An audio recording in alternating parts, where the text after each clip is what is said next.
बघा, भारतीय जनता पार्टीमध्ये आम आदमी पार्टीच्या मला वाटतं 7 लोकांनी प्रवेश केला.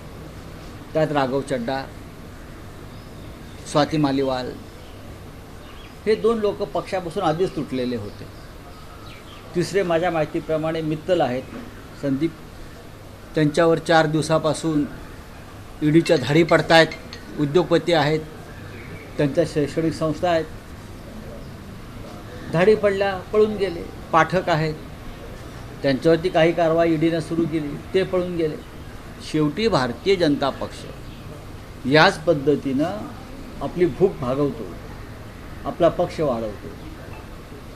सातत्यानं राघव चड्डा यांचं जर आपण भाषणं किंवा मुलाखती ऐकल्यात संसदेत, त्यांचं म्हणणं आहे राघव चड्डांचं की भारतीय जनता पार्टी हा एक गुंडांचा पक्ष आहे.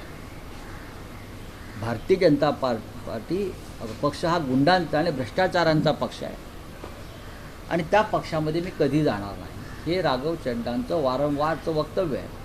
मग भारतीय जनता पार्टी जो गुंडांचा पक्ष होता, मग आता पवित्र झाला.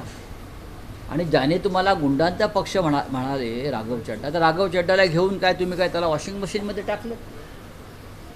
भारतीय जनता पक्षाचं सध्याचं चित्र पाहता मला महाभारतातलं एक पात्र आहे बकासूर.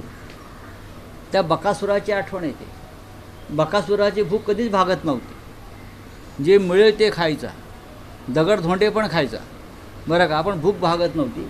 तसं हा भारतीय जनता पक्ष दिसेल ते खात सुटलेलं. त्याचं पोट काय भरत नाही, पण त्याचं पोट केव्हा तरी फाटेल आणि त्या पोटातून बरीच पापं बाहेर पडतील. ही अत्यंत घृणास्पद गोष्ट आहे. प्रेसिडेंट ट्रम्प यांनी दुर्दैवाने भारताला नरक म्हटलं. त्याचा अजून कोणी निषेध केला नाही भाजपनं, कारण त्यांना वाटतं होय आम्ही नरकच आहोत. कारण ज्या पद्धतीनं राजकारणाचा आणि समाजकारणाचा या देशातला नरक या लोकांनी केलेला आहे, कालच्या गोष्टी पाहिल्यावर नरकच आहे.